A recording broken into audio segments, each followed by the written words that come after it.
পৌষ পার্বণ হোক বা যে কোনো শীতের সন্ধ্যা, কম তেলে এরকম স্ন্যাক্সের জুড়ি মেলা ভার। পাটিসাপটা পিঠে আপনারা এটা স্ন্যাক্স হিসেবে খেতেই পারেন। নমস্কার, আমি শ্রীপর্ণা। অমৃতকুম্ভ চ্যানেলে আপনাদের সবাইকে স্বাগত জানিয়ে আজকের রেসিপি শুরু করছি। পিঠে বানানোর জন্য কিছু ড্রাই ইনগ্রেডিয়েন্টস নিয়ে নিয়েছি। 1 কাপ চালের গুঁড়ির সাথে হাফ কাপ ময়দা, ময়দার অর্ধেক অর্থাৎ 1/4 কাপ সুজি আমি গুঁড়ো করব না।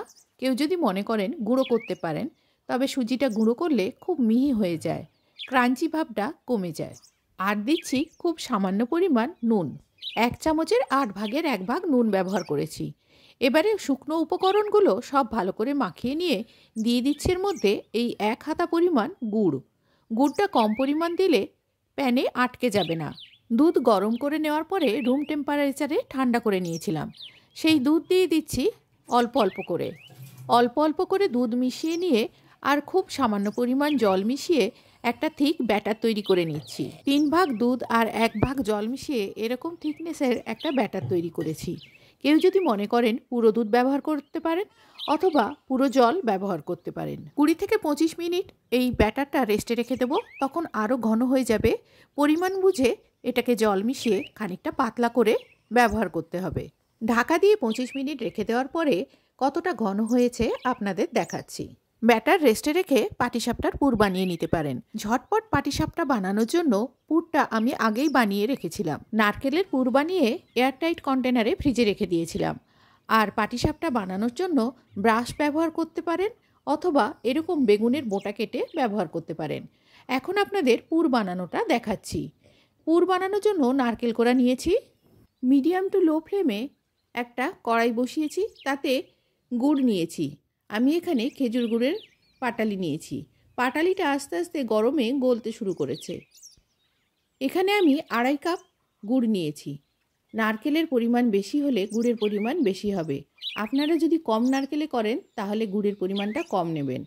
গুড়টা গলে গেছে, এবারে এর মধ্যে দিয়ে দিচ্ছি নারকেল কোড়া। পুরো নারকেল কোড়াটা দিয়ে দিয়েছি।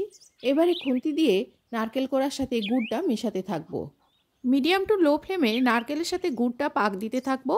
যখন কালারটা চেঞ্জ হয়ে যাবে দিয়ে দেব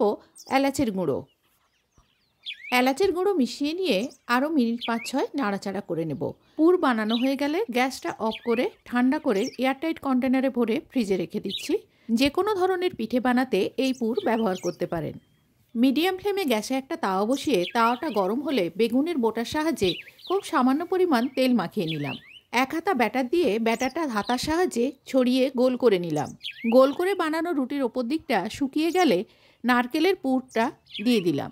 অল্প নারকেলের পুর দিয়ে রোল করে পাটিসাপটা পিঠে বানিয়ে তুলে নিলাম। আবার একইভাবে বেগুনের বোটা দিয়ে অল্প তেল ব্রাশ করে দিলাম। রেস্টে রাখার পরে যে ঘন ব্যাটার ছিল সেই ব্যাটারে অল্প জল মিশিয়ে এই রকম থিকনেসের ব্যাটারটা তৈরি করেছিলাম। আর প্রত্যেকবার রুটি বানানোর আগে হাতা দিয়ে খুব ভালো করে এই ব্যাটারটাকে ঘেঁটে নিতে হবে। খুব ভালো করে মিশিয়ে নিয়ে এই ব্যাটার থেকে 1 হাতা নিয়ে তাওয়ার ওপরে দিয়ে গোল করে একইভাবে বানিয়ে নিতে হবে গোলাকার রুটিটা। ধোসা বানানোর সময় ঠিক যেভাবে হাতা ঘুরিয়ে গোল করে নিতে হয়, ঠিক সেইভাবে এই ব্যাটারটা ঘুরিয়ে গোল করে নিয়ে রুটিটা বানিয়ে নিতে হবে। রুটির ওপরটা শুকনো হয়ে এলে নারকেলের পুর দিয়ে এক পাশ থেকে মুড়ে নিয়ে তৈরি করে নিতে হবে পাটিসাপটা পিঠে। এই একই পদ্ধতি অবলম্বন করে বাকি পিঠেগুলো তৈরি করে নিলাম। এই গোলা থেকে মোট 14খানা পিঠে হয়েছিল।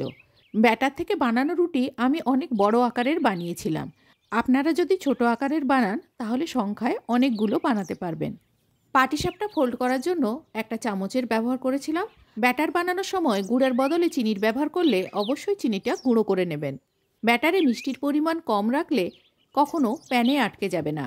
ভিডিওতে বলা সব ছোটোখাটো খুঁটিনাটি টিপসগুলো ফলো করে পাটিসাপটা বানালে পাটিসাপটা পিঠে হবে খুবই সুন্দর, আর খেতেও হবে ভীষণই সুস্বাদু। খুব তাড়াতাড়ি পাটিসাপটা পিঠে বানানোর জন্য পুরটাকে অবশ্যই আগের দিন বানিয়ে রাখবেন। আজ এই পর্যন্ত। সবাই ভালো থাকবেন, সুস্থ থাকবেন, আনন্দে কাটাবেন। ভিডিওটি শেষ পর্যন্ত দেখার জন্য সবাইকে ধন্যবাদ।